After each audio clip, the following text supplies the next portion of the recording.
Entonces cuando nosotros fuimos a la parte donde él estaba, vamos viendo de que ellos se estaban movilizando para hacer uso de una emboscada que nos tenían.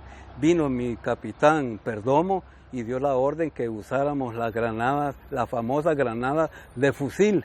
Entonces hicimos uso de las famosas granadas de fusil.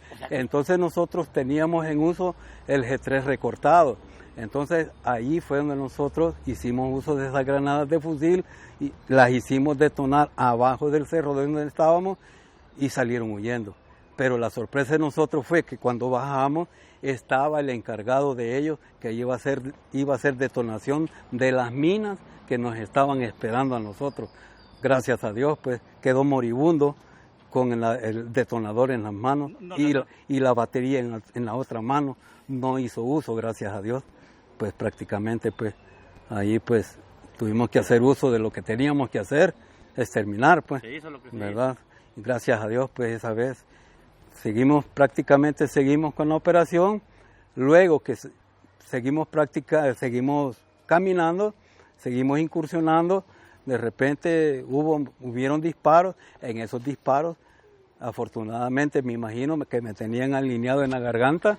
Cuando yo pegué el paso, me lesionaron el hombro derecho y me hicieron cruzada la clavícula. Tengo una U en mi clavícula que gracias a Dios pues no fue de mucha envergadura, pero sí hay un tiempo de que el brazo yo siento que me duele pues demasiado. Siento mucho dolor. Trato la manera de envolverme con cobijas, ponerme suéter, porque prácticamente ese dolor es insoportable, pues, ¿verdad?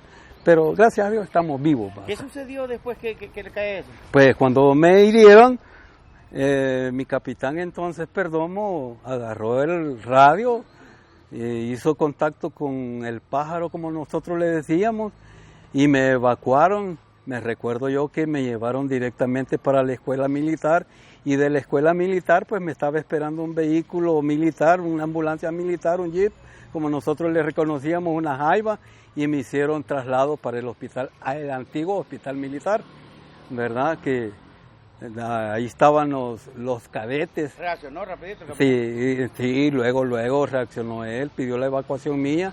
Cuando me hicieron trasladado a la escuela militar, pues estaban los señores cadetes allí y ellos me hicieron el favor, pues prácticamente, de subirme a la ambulancia, pues. Y allí ellos pues, empezaron a experimentar de qué se trataba la guerra desde los 80 en adelante, pues, ¿verdad? Prácticamente una guerra suicida, pues, donde ambos bandos, pues, llegamos a una situación a vernos quizás como bestias, pues, como animales, pues, ¿verdad? Siendo hermanitos del mismo pueblo, pues, del mismo país, y prácticamente una guerra, ¿para qué, pues? Nos metieron la ideología. Una guerra, ¿para qué, pues? ¿Verdad? Matarnos entre hermanos, ¿para qué, pues? ¿Cuál fue el propósito? ¿Cuál fue la ganancia de todos los que estuvimos en el ejército?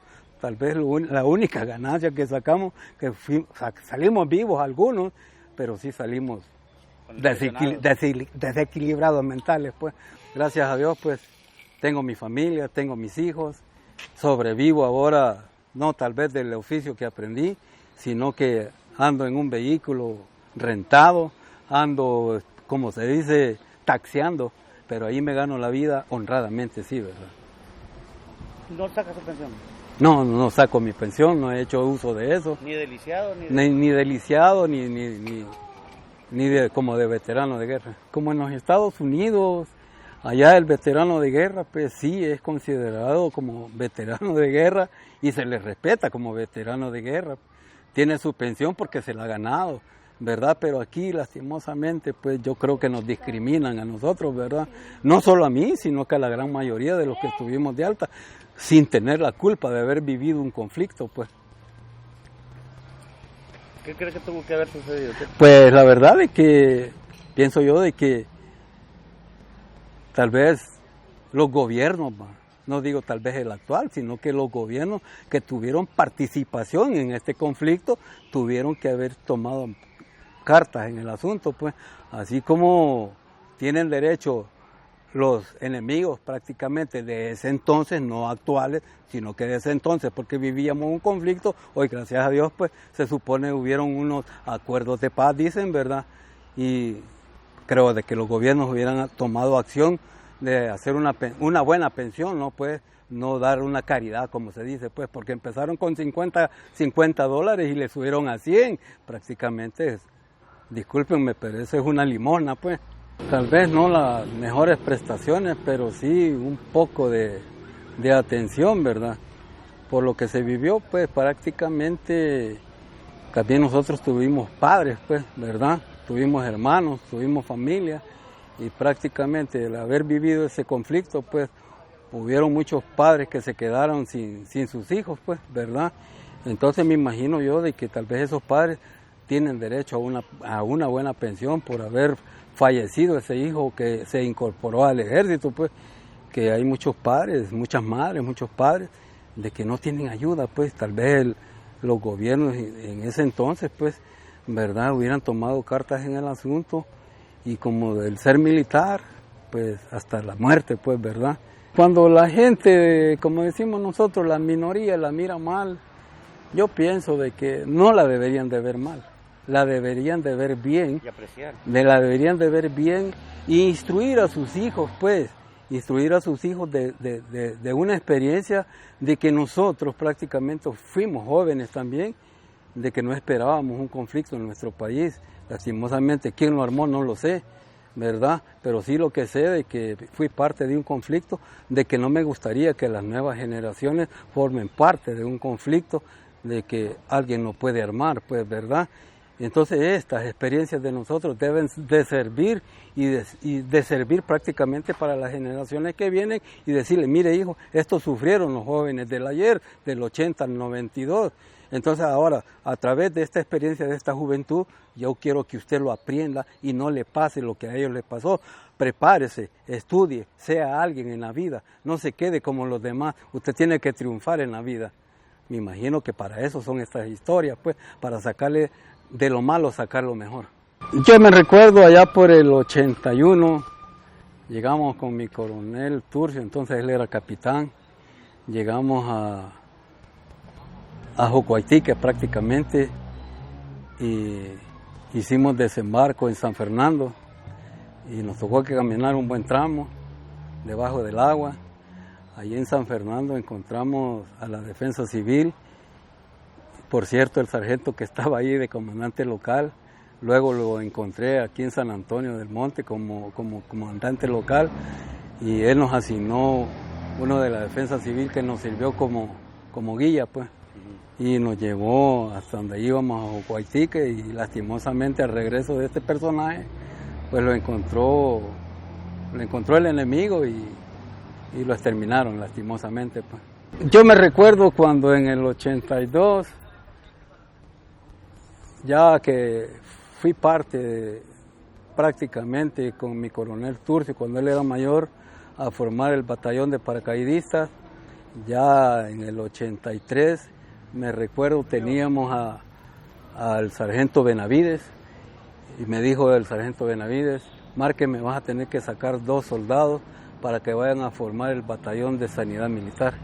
Entonces tuve que hacer uso de 2 soldados ahí y los mandamos y fueron algo muy importante ya en el conflicto, pues porque prácticamente ellos se convirtieron en los médicos de nosotros cuando era necesario un herido, un muerto, prácticamente los primeros auxilios fueron parte vital, los enfermeros ya en el conflicto, pues. ¿Se recuerda usted que cuando caía uno, ya sea por mina o por esto, enfermero? Correcto, cuando caía alguien que pateaba una mina, que la ponían en el camino, tal vez porque en el fondo había un palo de mango, o porque había una puerta de golpe, como se dice, el soldado la empujaba con su pie, era amputado de su pie porque ahí estaba una mina. Le daba vuelta a un banco porque se quería sentar, ahí estaba una mina. En el camino hacia el palo de mango, ahí estaba una mina. Lastimosamente yo tuve que vivir muchas experiencias con algunos soldados que se quedaban mutilados de sus piernas se quedaban mutilados de sus manos porque abrían un escritorio pensando que podían encontrar algo, porque encendían un radio y ahí estaba una mina, prácticamente quedaban mutilados de sus piernas, de sus brazos, de sus manos, y lo primero que se decía, pues, enfermero, como dice aquí mi camarada, y era el enfermero el que salía corriendo a darle los primeros auxilios a ese herido, pues, ¿verdad? Fueron parte fundamental ya en el conflicto. Pues prácticamente teníamos una alimentación precaria, una alimentación que prácticamente solo frijoles, como decíamos nosotros en el cuartel, del saco al perol. Ahí no había limpieza, ahí se iban gorgojos, se iban piedras, se iba de todo. Y sentíamos cuando eran piedras porque al masticar el frijol prácticamente nos dolían las muelas cuando hacíamos contacto con las piedras, hasta que prácticamente llegó mi coronel Paz Martínez, pues que ya ha fallecido. Entonces él era teniente, se convirtió en el encargado de la comisión de rancho. Entonces él se convirtió en el jefe, pues en el oficial de que se encargó de cambiar el sistema de comida de nosotros, pues, porque él prácticamente no hacía uso del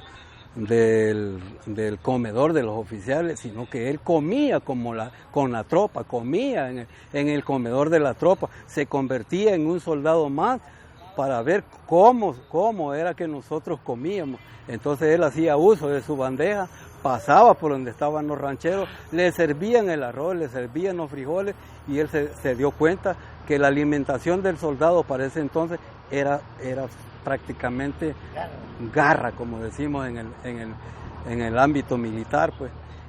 Había una sopa de res que, solo era el nombre, sopa de res, pues.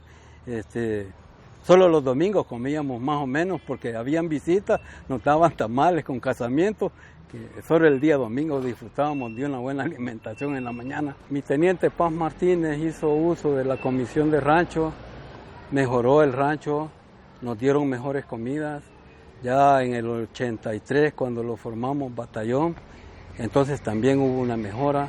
Cada unidad tenía su propio comedor, cada nana tenía que responder por el escuadrón que le habían asignado, que le tenía que servir su comida prácticamente. Sí, es cierto. Había la nana del primero, la nana del Correcto. segundo. Entonces prácticamente ahí pues hubo una mejora, y cuando salíamos al campo pues prácticamente, como decimos nosotros, a combatir, pues los primeros días nos llevaban alimentación en los helicópteros, cuando decíamos nosotros las charamuscas, la famosa charamusca, ¿verdad? Ahí iba prácticamente una bolsa llena de frijoles, llena de arroz, llena de tortillas. Pues, no habían latas. No habían latas. Latas habían del 80 al 82, cuando vinieron los helicópteros, los UH, cuando nos dotaron de UH, después que nos hicieron el sabotaje. Entonces hicimos uso de las latas y nos mandaban latas petit, frijoles, así va, pero prácticamente era una comida pues prácticamente precaria también. Mi nombre es Julio César Márquez Padilla, estuve 2 años del 80 al 82 en el primer escuadrón, estuve luego en el segundo escuadrón cuando lo formamos batallón, fui parte del batallón hasta prácticamente a principios del 84 que salí yo. Fui cabo del batallón de paracaidistas. Mi número de teléfono es el 7806-6491. Ese es el número de teléfono y teléfono celular, WhatsApp, Messenger y toda la cosa. Bueno, camaradas, yo espero no haber ofendido a nadie. No se trata de dañar susceptibilidad a nadie. Prácticamente yo estoy hablando lo que siento, lo que yo viví. Hay muchas historias por compartir y pues tengan un bonito día, Dios que me los bendiga. Espero no haberlos ofendido. Bueno, suscríbase, está el Tocho Morocho haciendo sus videos, compártanlos, apóyenlos también. Gracias.